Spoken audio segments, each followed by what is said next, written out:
future. The greatest threat to our survival will not be men at all.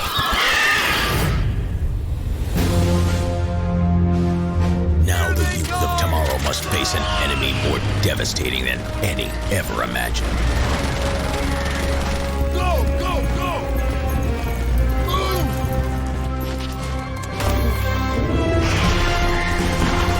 Troopers, with me!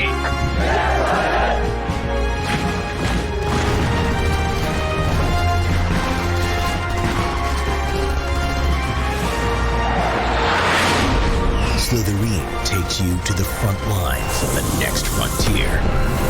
Starship Troopers, Terran Command.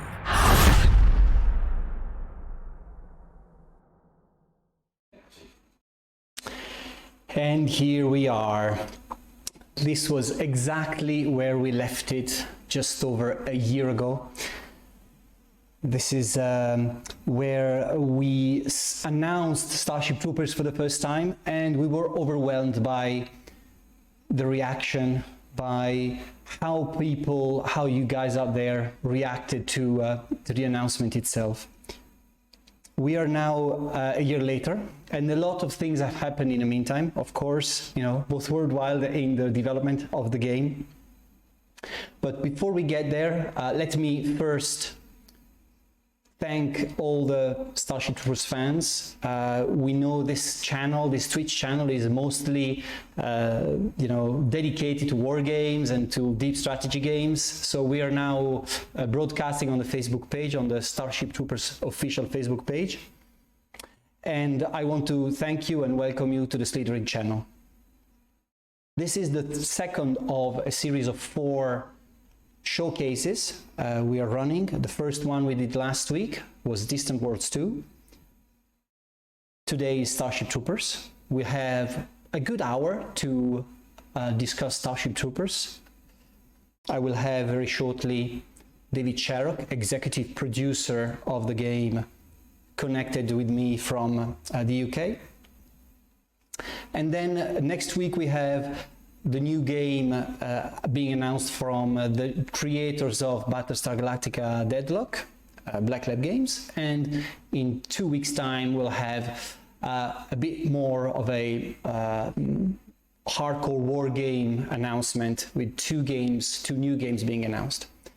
But without further ado, let's discuss Starship Troopers. Right, Starship Troopers was announced a year ago, I said, and when we announced it, we were very keen in creating a very deep strategy game, a war game that was fully dedicated to hardcore players. Hence, the aristocrats being attached to the project, right? The aristocrats, the creators of Order of Battle, a deep turn-based war game with lots of depth, lots of difficulties as well. We were going to go for a very deep project, right? And then we announced the game, and a lot of people out there really, woke us up in a sense. So we had to sort of go back into the drawing board and rethink some of the game mechanics. Why? Because we wanted this game to be approachable by everyone. We wanted it to be a bit less convoluted, but more enjoyable, more or like faster game as well. So in terms of gameplay, in terms of how the game mechanics work, we went back to the drawing board and redid a lot of the core gameplay. That was exactly when, of course, COVID hit. And so the development team was slowed down by a number of issues, of course, brought by the pandemic. Hence, the game being delayed. We were supposed to release around summer, late summer last year. We're now back we're now in 2021, and we are about to announce you that the game is going to release towards the end of June this year. So this is the time frame we're looking at. But we're very, very proud of what we've achieved so far. We have brought into the project new development forces. We have a development team specializes in animations. So you're going to see a lot of that happening today. We have a new development team helping us with optimization, all external help to bring a lot of help to the actual completion of the project. So it took us a while to sort of rethink the project in a way, but we're very proud to show you where we are right now. Think about this though, the core gameplay of Starship Troopers is, the idea is to deliver a real Starship Troopers experience. So a lot of bugs, overwhelming waves of enemies, this constant fear of being defeated. And this represented on screen means that you have a lot of action going on. So if you see glitches in the clips we're going to show you, if you see problems with pathfinding or stuff that little animations that don't work or stuff like that, don't look at the detail too much. This is all part of the optimization we're going to go through at a later stage. What we want you to see today is the core gameplay, is the core of what the game will be and what we want to achieve with the game itself. Right, so first things first, let me call David in. Hello, David. Hey, Marco, how are you doing? All right, I can't hear you. Of course, I can't hear you. Let me. Oh, okay. Oh, hello, everybody else. I can hear you now. To hear me. Oh, hello, Marco. Sorry, guys.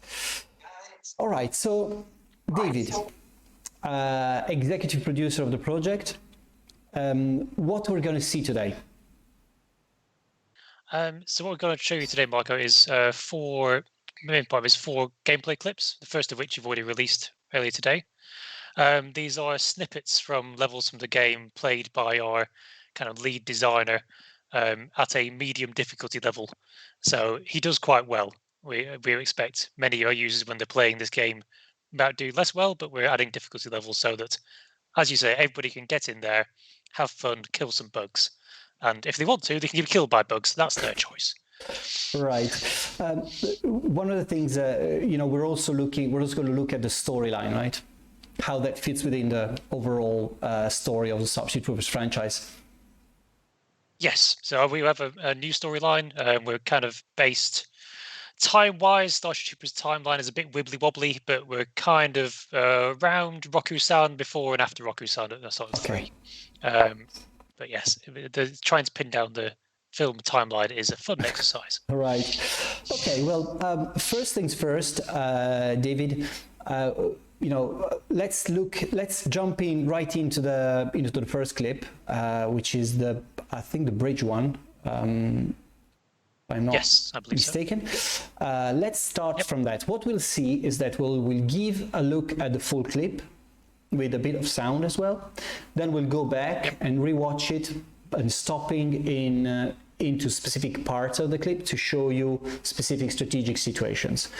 So you'll have a deeper dive into how the game performs and how you'll be thrown into very specific strategic situations to resolve. Precisely. Right, let's go.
Right, so let's get some stuff out of the way first.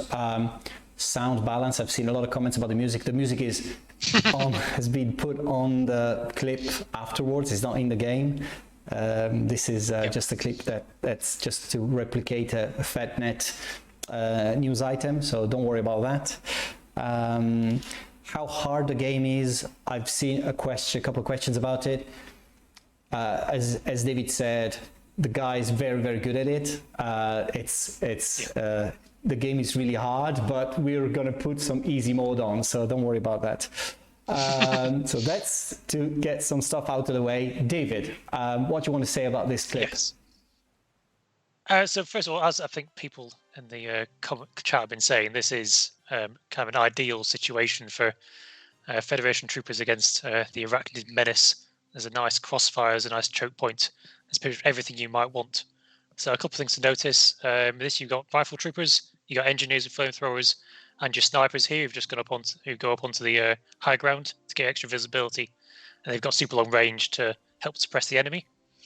And then our guy here, those bugs have only got one way across that bridge dam, so he's got to block it with his engineers to put down some flames, and then use put the main fire from the side. So you see the grenade going off as well. So what he's thinking about here is basically, right, I've got this perfect situation. I can kill these bugs all day if I want to, but how do I move forward? So you'll see him now start basically moving his engineers forward in pairs. One flaming, the other one moving forward. The other one's flaming, the other one's moving forward. All the while the rifle troops and snipers put down support fire. So he's inching forward to get towards the next bit. Then he gets a new challenge of how do I deal with this in the open. And also you can see our little hoppers start to come along and just say hi, just a gentle hello.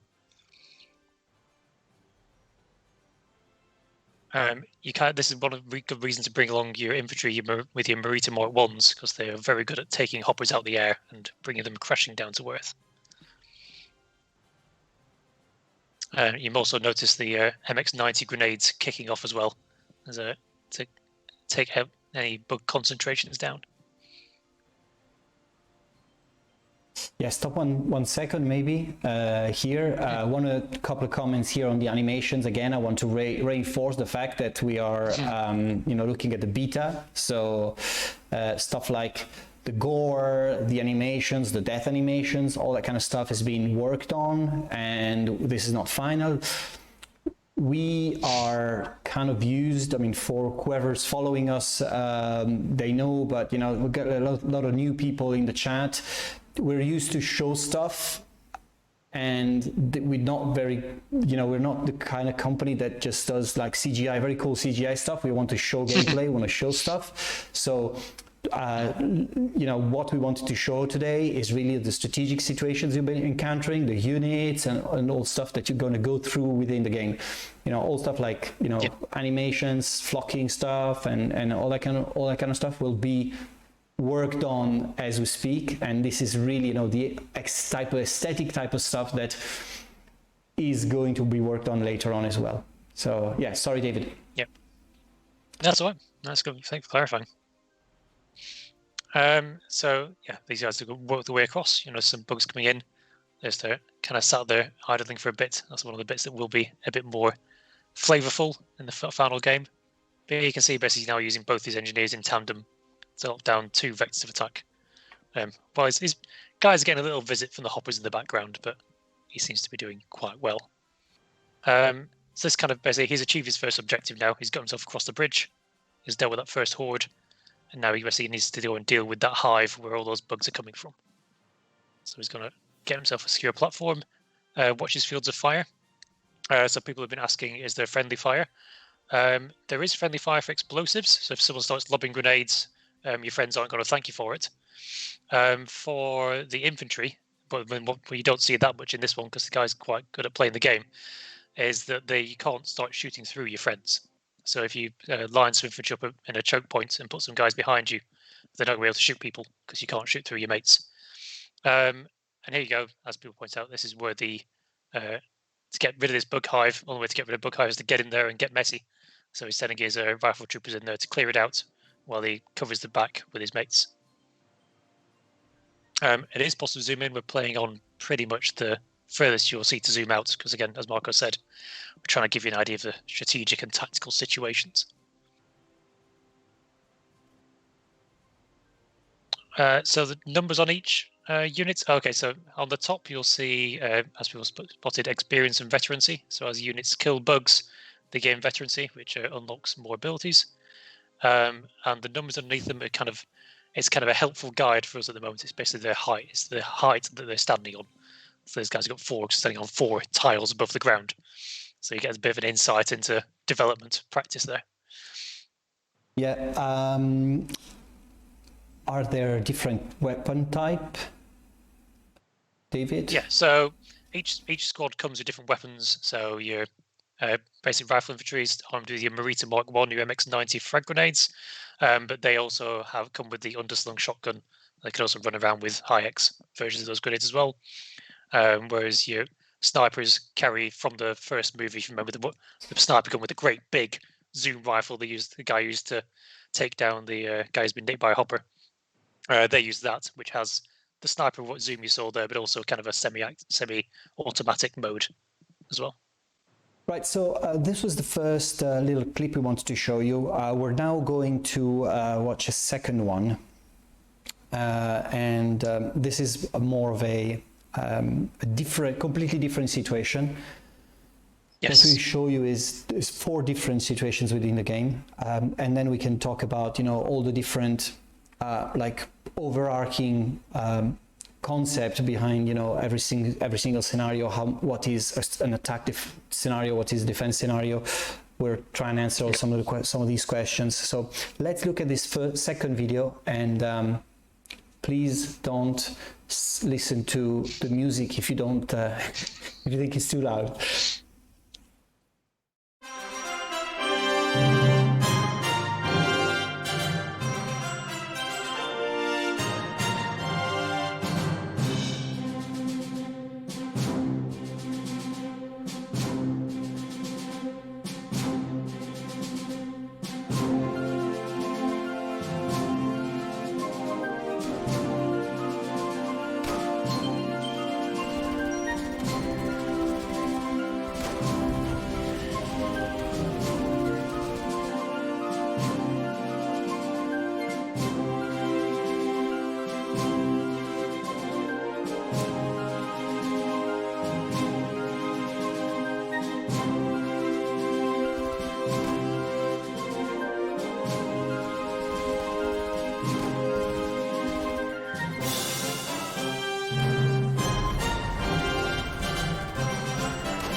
I have to say that rewatching the clips, it does look like it's super easy.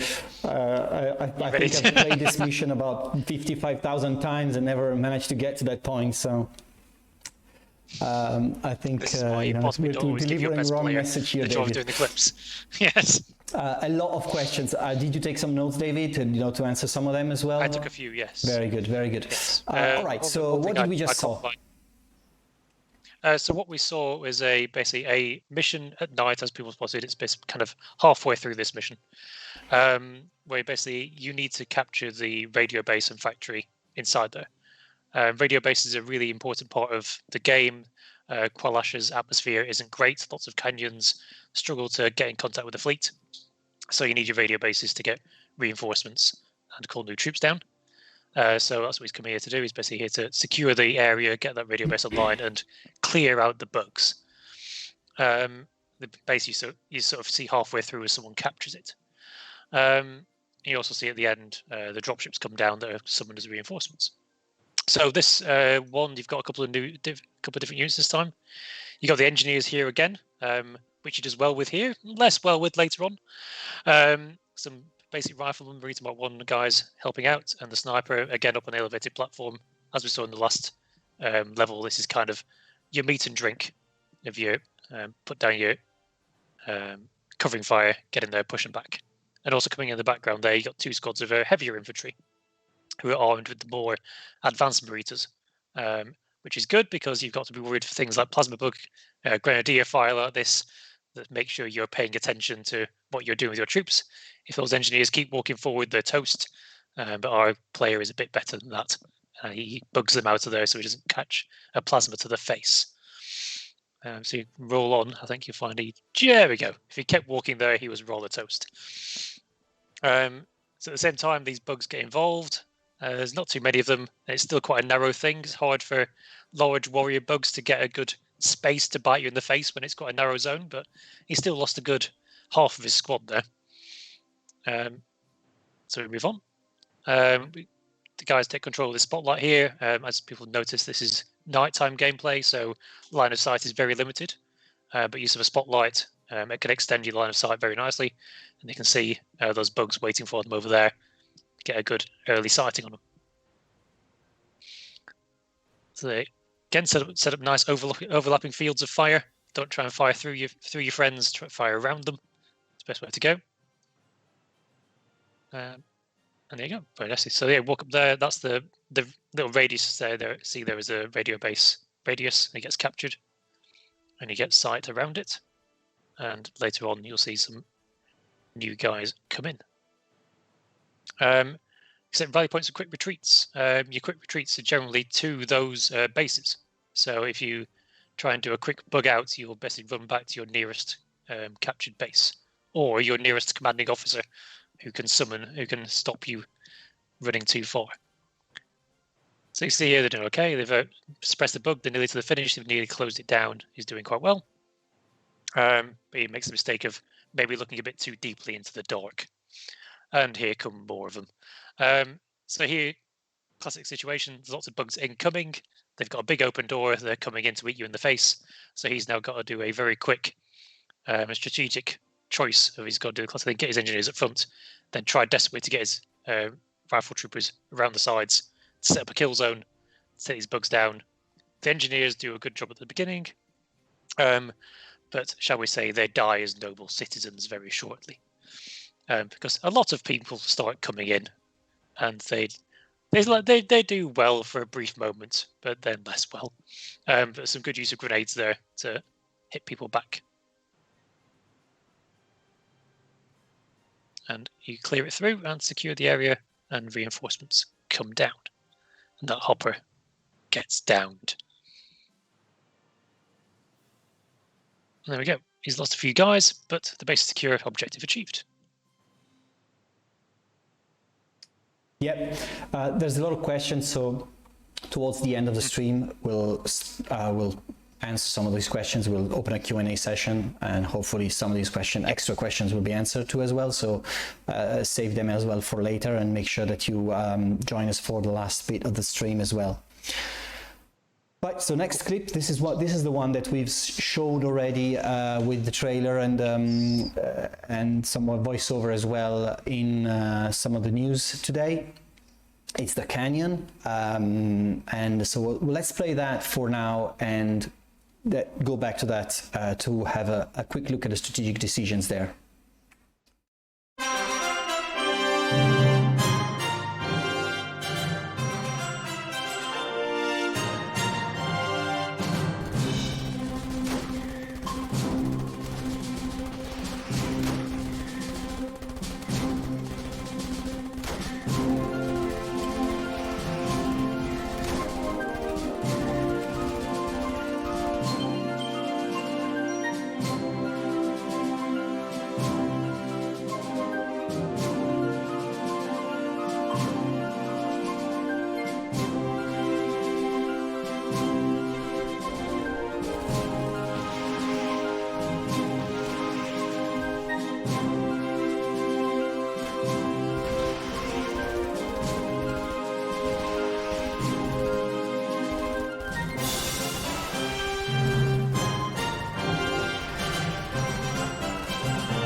Right, so that was a lot of action. So want to lead us through a bit of the situations there, David? Of course. So yeah, people have already seen this, and I think kind of guessed what the main surprise here was. A very sudden tanker. Everyone likes a sudden tanker. Yeah. Let's replay it now, see what happens. Cool.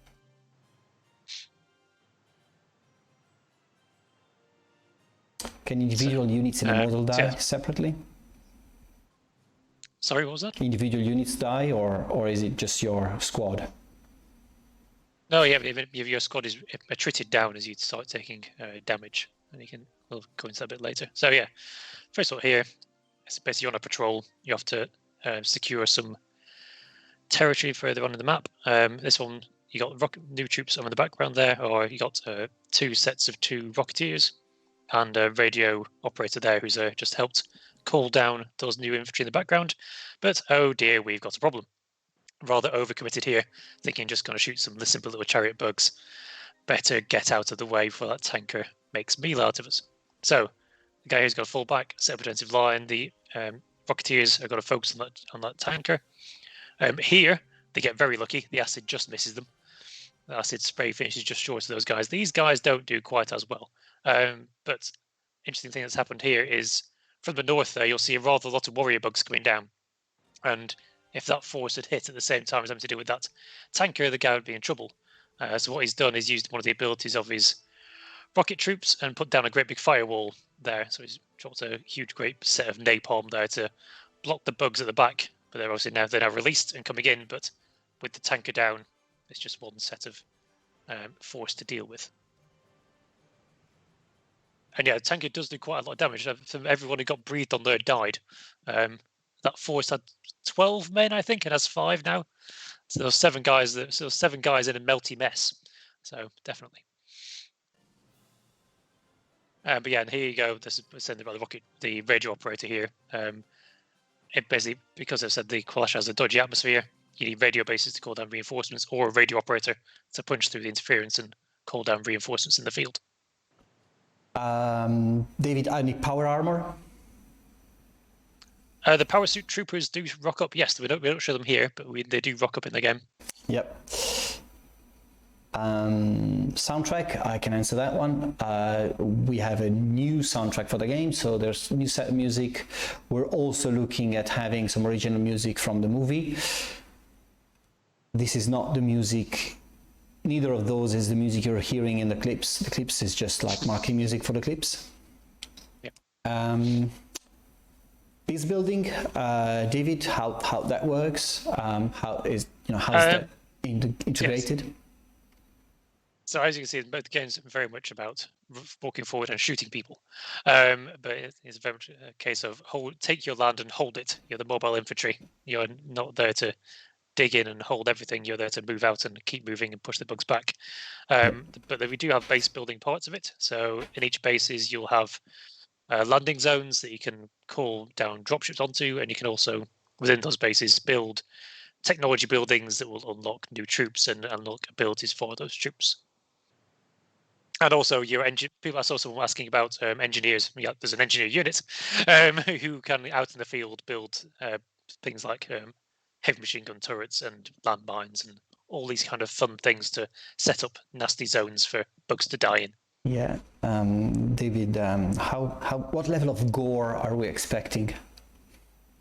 I'm hoping people die horribly. I'm certainly a 16. I think 18 might be pushing it. Certainly a 16. All right. Right, let's look at the fourth clip then.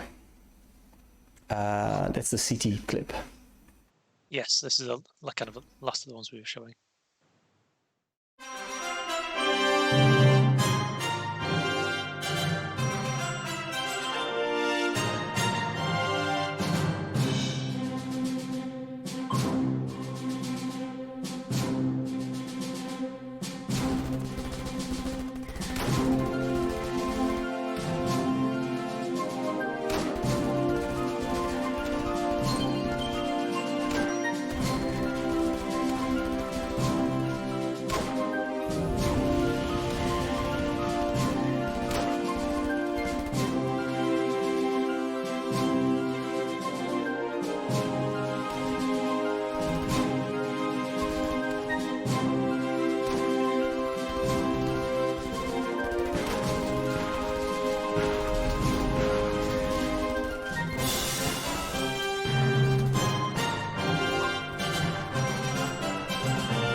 You're absolutely right. We end up with a classic, the tanker in the base.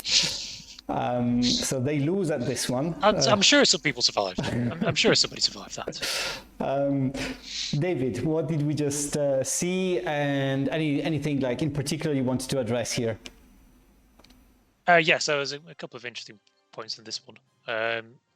So it kind of starts off as kind of a reasonably stereotypical thing. It looks like you've got a nice solid defense back there over on the bridgehead, and they send out some troops to have a scout around, see what opportunities there are. Some bugs. The kind of attack force we've seen in a few of these videos of engineer, infantry, and sniper. So they're going down. They're quite confident. Okay, there's a few bugs, but we know this guy can deal with them. He's using his grenades and his flames well. So he's go out, take his snipers there, and get up on top of that building for an extra line of sight. See what else is around. See what opportunities he's got to and find weaknesses in the bugs. And unfortunately, what he sees is actually quite a lot of bugs. So his snipers there make a very sensible choice. If there's only one way down out of here, that's that backwards. So they're gone. The engineers see similar. The riflemen, I'm not sure they're going to make it out of there alive, chaps. But they serve the Federation well. Well done them. So yes, the snipers are going to bug out, take up high ground at the back near the HMG turrets. Engineers are going to dig in over on the left. And this is kind of what you might see quite a bit of. Rather a lot of very nasty stuff coming forward to eat your guys in the face. Again, this is a decent defensive position because there's only so many warriors can get through there. In the background, you'll see the heavy infantry guys just leveling up because they're lobbing rifle grenades from the underslung rifle grenade launcher on the Marita over the top because they can't shoot through the guys in front of them, they can shoot over them. And then over on the right, you'll see lots of bad stuff coming in. So it's a decent setup this guy's got here. He's got two HMGs on high ground, snipers on high ground, lots of infantry. He's holding this point quite well. He seems to be doing all right. But then in comes the next wave, which again hits quite hard.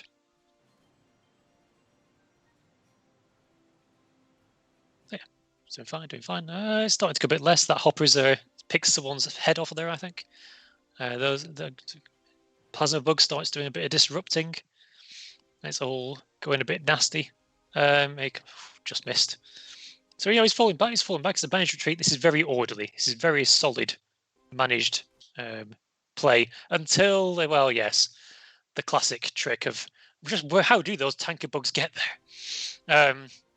And he's going to cause now a frantic reassessment of the situation from our player, as he realizes that his main baseline is about to be turned into so much ash, and he's lost his right flank. His left flank is holding, so everything's holding. Quick attack. So you see some guys coming over the top, but yes, it's all rather gone wrong there, and it's up to him now to try and re-establish control of that area. Davey, this is quite a lot of stuff, but we've seen kind of some units in the game. Is this all? Is there more? Can you tell us a bit more about the variety of units you will find in the game? Yeah, so a couple of things you haven't seen here, which people are obviously keen about, is that you haven't seen the guys in power suits, which are the guys from the animated movies, Traitor of Mars and that kind of thing, and also the M11 Babar Marauders, which you'll see in some of the screenshots. You haven't seen them either. But they're kind of cool, two quite keen. So, here we go. There's our M11 Babar using his flamethrower to turn that bug hole into so much grave. They kind of turn up a bit later in the series to add a very happy thing. So, is your rifle troopers? You'll notice they're in a slightly different formation. They're kind of in a defensive formation there, up that ramp. Lots of line of fire, taking on those tiger bugs down the bottom. And then here rocket troopers combining together to play waste of thing and try and get up all the way up to that rather large plasma bug to deal with it. And people might also notice some plasma grenadiers tucked away in the background there as well. And a scorpion bug if you're looking really closely. Yep. That's a lot of variety. I think that when we try to create this set of different situations, we look at the units and the set of units that we've created and place them in a position to actually generate more tactical, strategic options.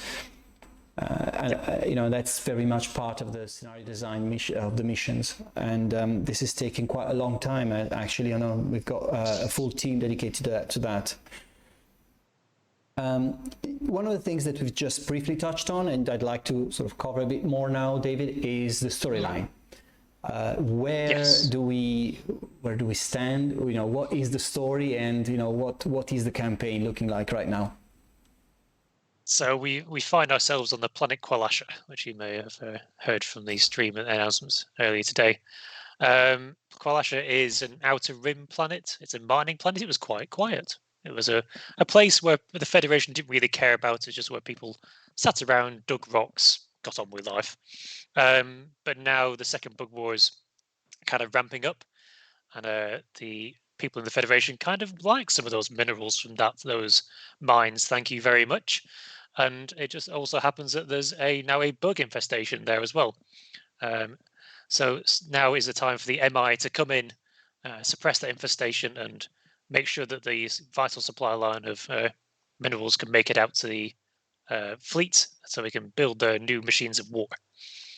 So where we start, you'll start the game essentially with a little bit of a taster of Klendathu, and the taster of Klendathu, as we found, is mostly dying. But then you're into Kwalasha as it's just a small bug infestation. Anyone can deal with it. But I'm sure you can guess that from there it all rather goes well. It has varied levels of success from that point. With it's down to the player to react to both some interesting decisions from Fleet, from Federation, from MI hierarchy, and also bug treachery, as you might expect. So yeah, but people ask, we're very much in the film universe here. So I think from film timeline, is that we're around Roku-san and a bit afterwards. It's kind of enough wibbly wobbly approximation to where we are. Yeah. One of the things that popped up, I think it's very interesting to cover. I mean, we've got to sort of take also face that game modes. What are you doing? How much gameplay are we planning to have in the game? So the main part of the game is a 21 mission long campaign, which has got to take quite a few hours to get through. The first missions are pleasant little combat patrols, nothing much to do with that. No one's scared of that. Later missions, you've got problems, and we're expecting people to take a little while to solve those particular scenarios as they progress, as the bugs get ever so closer to your face. Then also we'll have kind of a numerous skirmish scenarios. Skirmish is a catch-all term. Some of them will be kind of almost assault course challenge scenarios, like the boot camp. Basically, go in there. We'll try and help you learn how best to use your units. Where then others are kind of speed runs. How fast can you get through this level? Others are kill them all. How fast can you kill all the bugs? Others are inverse kill them all. How long can you survive for? Yeah. To give that bit of challenge to the map, to each map. You won't be able to play bugs. Play as the bugs, you right? Won't be able to play as the bugs. So we're not planning multiplayer. It's humans only. The bugs are ineffable, I'm afraid. Our only brain bug is dead, as we know from Mission 3, so you can't understand the bug. Yeah, I think the multiplayer aspect of such an unbalanced game would be it's just a very different headache to have from a development perspective, right, David? Yes. Yeah, and also, to be honest, the bugs are angry. What they are generally is very angry lunatics have probably taken a few too many drugs. So their general strategy is run at you and bite you in the face. It's not that much fun to play as a human to control them. Yeah. In all honesty, they perform much better as ineffable enemies. One question I've seen is supply. How does that work? So it's not a hardcore war game. So there's no supplies or runs. There's no trucks you need to run up with ammo. We want people to keep fighting, not having to worry about which war they're fighting in which bit of the east. But you do have limits on what type of troops you can deploy, where you can deploy them, and that's down to what you build in your bases. Our intention is that if you can play a mission like with a very balanced force, or you can go back and play the mission specializing really heavily in one particular type of unit with more base tech for that unit, and we want people to play it through differently and hopefully get a different experience as they go through and say, I'm just going to go all snipers all the time and see what happens. Yeah, in answering one of the questions, we are not planning to have any clips from the movies. This is a whole different storyline, so it wouldn't make much sense to sort of add clips from the original movies in the game itself. Other questions? Mod support? That's not planned, right, for the moment? No, there's no plans for mod support right at the start. We're basically going to focus on get the game done, ready, and then depending on how things do, that might be opened up. But Yeah, this is, to start.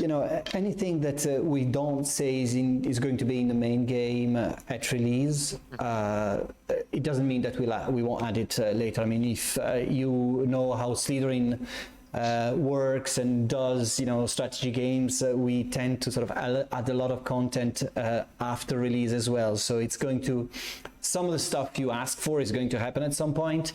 And what we want to do is really deliver a game that is fun, is enjoyable, is easy to pick up and play, but hard enough to keep you engaged for long enough.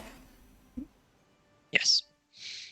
DLCs, well, you guys will tell us if there's DLCs depending on how the game works. We have plans to add more content later on. I mean, the storyline can go anywhere. There could be any sort of setting, and and we've got we're investing quite a lot of resource in this project. So we definitely hope they will be live after launch. Definitely. So for a full game release, we are looking at end of June at the moment. Yep. Towards the end of this stream, a link with beta will be posted, so you are now able to subscribe to the beta. This is done on the slytherin.com/beta URL. You just have to apply, and we will be adding beta testers in batches, so don't expect we accept everyone at the same time. How we work is that we add waves of beta testers as we go, so that we fix stuff, we move forwards with new beta testers, so that fresh eyes can always catch the shortcomings and such. We use our beta testers very much as a development path, not a here, come and play our game bit. We really want people who will actually help us make the game better. We do listen quite a lot to the community, so we've got a good reputation about that. So if you like what you see and you want to contribute to this, join the beta, because there's going to be a lot of work to be done. Other questions, maybe a little bit of extra time. Yeah, I think someone was asking earlier about kind of what's the general gameplay of the scenario. So all the scenarios fall into kind of three categories and or combinations of those categories.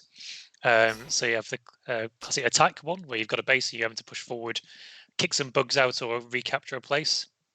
And you got the defense ones, where you've got bad stuff coming towards you and you need to kind of hold it at the walls, or hold it at as many walls as you can within the time limit. And the things like the commando missions, which are you're out there in the wilds by yourself. There's not much communication with base. Do what you can, especially as people have seen the underground missions, where you've been sent into bug tunnels to flush out all kind of nasties, those kind of baseless missions. But a lot of the missions actually kind of flip between them, all three of those forms. So you might start out walking around with a few units to find a location, but then that will transfer into a epic defense of a redoubt somewhere in the wilderness. A couple of questions about voice actors I've seen. We are planning to have, of course, the storyline being told through, cutscenes and such. We would like to know more, yes. It's definitely going to happen. Yes.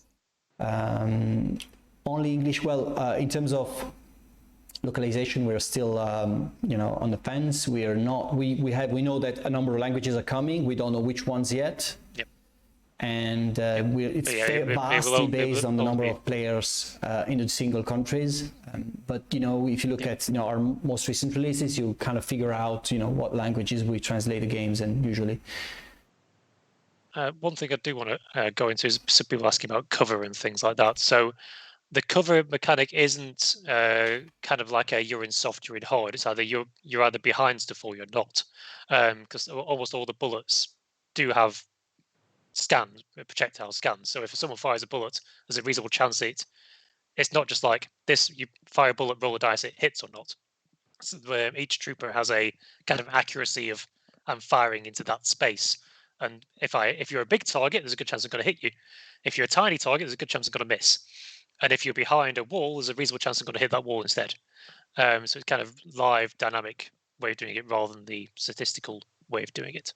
Yeah, I can see a lot of repeated questions, so maybe stuff that we've already answered for someone who's just joined or joined later. I urge you to go back and re-watch the stream to see the answers to these questions. Afterwards, we'll upload this as a VOD, so just don't worry about that. We'll be showing that you'll be able to get back to the stream and have your questions answered. I can see a lot of questions about modding, multiplayer, players bugs, and all that kind of stuff. So just so that we don't recover all the stuff again. A couple of other things I wanted to say. The game is, of course, on, there's a Steam page available. You can wishlist the game, you can follow the game so that we, keep being updated about the product. Remember that you can follow Slytherin social media channels to as well being updated about what happens. I mean, we have been kind of silent for a period of time. Now we're going to post more information as we go. So lots of stuff about the story, the characters, how the development is going, updates on the beta, more information about strategic situations and all that kind of stuff. So don't worry about that. We'll be keeping you posted a bit better in the next few months before release. Anything else you want to say, David? I just want to go a couple. Mr. Sprout or Mrs. Prout, I don't know, is asking in the chat about how you replenish troops and heals damage. Yeah, basically, your standard rifle trooper has a squad of 12 people. As they die, you can either use your radio operator to call in reinforcements or head to your base and call in reinforcements from fleet. You'll come in and drop some new guys to join up to that platoon. All right, so I think that we're kind of done. We are going to upload this later on the Twitch and YouTube channel, so you're going to be rewatching it as many times as you want. And from now on, we'll be giving you more information about the product. So don't worry about that. Thank you, David, for joining us. It's a pleasure. It's been a pleasure, and we'll see you next week as well. David is going to join us next week at the same time on Tuesday. We have the reveal of the next product. The next title developed by the creators of Battlestar Galactica Deadlock. I almost actually set the title, so you did. I was waiting for you to say it. Thank you for joining us, David, and we'll see you next week. And for you guys, whoever want to join us, we have a tea time stream on Thursday at 4 o'clock UK time. This is where we do a recap of what's happening during the week. It's a very relaxed chat with we usually have guests and stuff happening, and it's also release day for Feel of Glory 2 Medieval. So there's a lot happening. We know that you guys are following that appointment with loyalty, so we'll be there next Tuesday for another stream, another reveal stream. Again, remember to follow our social media, Twitter, Facebook, Twitch and YouTube, and make sure that you keep yourself up to date on what's happening in the Slytherin family. Thank you very much for joining us, and I will see you next time.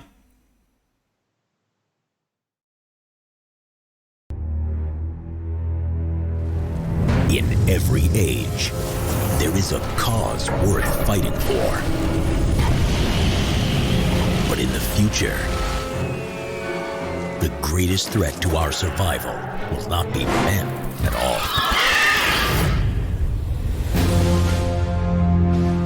Now the youth of tomorrow must face an enemy more devastating than any ever imagined. Go, go, go! Move!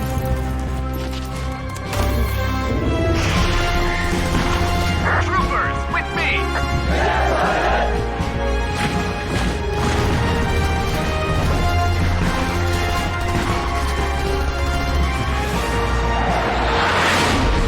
Slytherin takes you to the front lines of the next frontier. Starship Troopers, Terran Command.